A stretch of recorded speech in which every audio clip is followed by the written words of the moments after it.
Bismillahirrahmanirrahim. Assalamu alaikum, my dear student. Welcome on my channel AK Expert Solution. Today I'm going to discuss some important topics of matrices and determinants, unit number 1 of exercise number 1.2.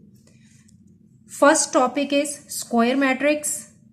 Second one is rectangular matrix and the third one is transpose of a matrix. ये तीनों topic paper point of view से बहुत important है. Some time तो इन दोनों topics का difference पूछ लिया जाता है कि स्क्वायर मैट्रिक्स और रेक्टेंगुलर मैट्रिक्स में क्या डिफरेंस है और ट्रांसपोज ऑफ मैट्रिक्स हम कैसे लेते हैं. नाउ स्क्वायर मैट्रिक्स, सबसे पहले हम इसकी डेफिनेशन को देख लेते हैं. A square matrix has the same number of rose and columns. अगर हम इसको क्लियर करें तो स्क्वायर मैट्रिक्स एक ऐसी मैट्रिक्स होती है जिसमें number of rows number of columns के इक्वल होते हैं, यानी इसमें रोज और कॉलम्स की वैल्यू क्या रहेगी, सेम रहेगी.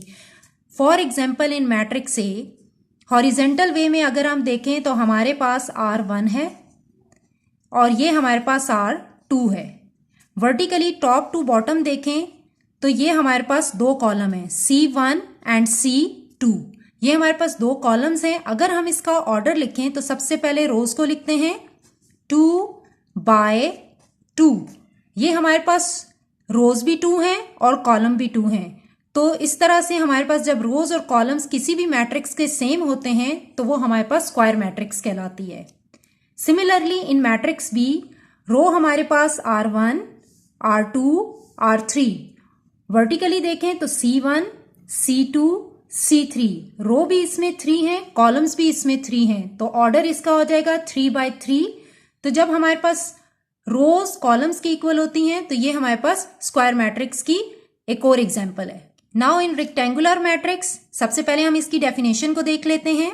अ rectangular matrix is a matrix in which the number of rows are not equal to the number of columns.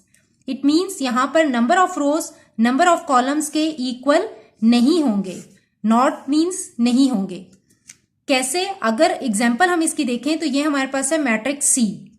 Horizontal में हमारे पास यहां पे जस्ट 1 रो है, right. Vertically top to bottom देखें तो यहां पर हमारे पास 3 कॉलम्स फॉर्म हो रहे हैं C1, C2 एंड C3. ये हमारे पास 3 इसके कॉलम्स हैं.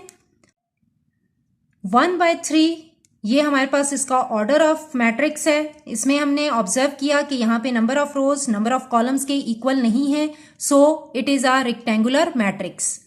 नाउ इन मैट्रिक्स डी अगर ऑब्जर्व करें तो यहां पर हमारे पास रोज हैं R1,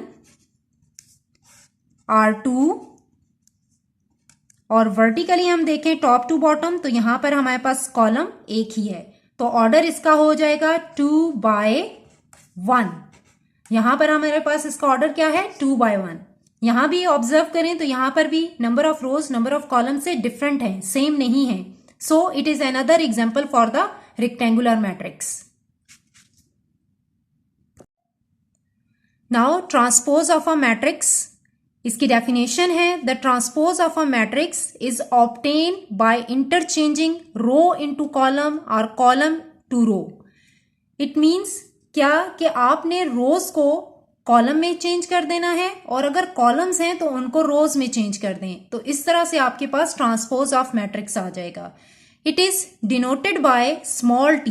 यहां पर हमारे पास फॉर एग्जांपल अगर हम इसे ऑब्जर्व करें तो यहां पर मैट्रिक्स A है. जब हमारे पास मैट्रिक्स A है तो इसमें हमारे पास R1 है, ठीक है, एक रो ये है और एक रो हमारे पास ये R2 है.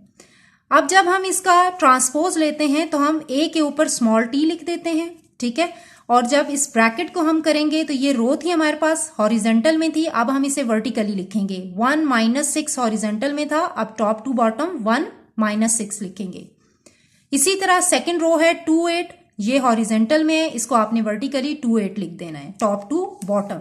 तो इस तरह से हमारे पास ट्रांसपोज ऑफ A आ जाएगा. सिमिलरली इन मैट्रिक्स बी में देखें तो यहां पर भी हमारे पास रो एक ही है, ठीक है. ये हमारे पास हॉरिजेंटल वे में R1 है. अगर हम इस रो को ट्रांसपोज लेंगे तो ये रो कॉलम में कन्वर्ट हो जाएगी. 319 को टॉप टू बॉटम लिख देंगे तो इस तरह से हमारे पास ट्रांसपोज ऑफ बी आ जाएगा. यहां पर हमारी ये तीनों टर्म्स कंप्लीट हो जाती हैं.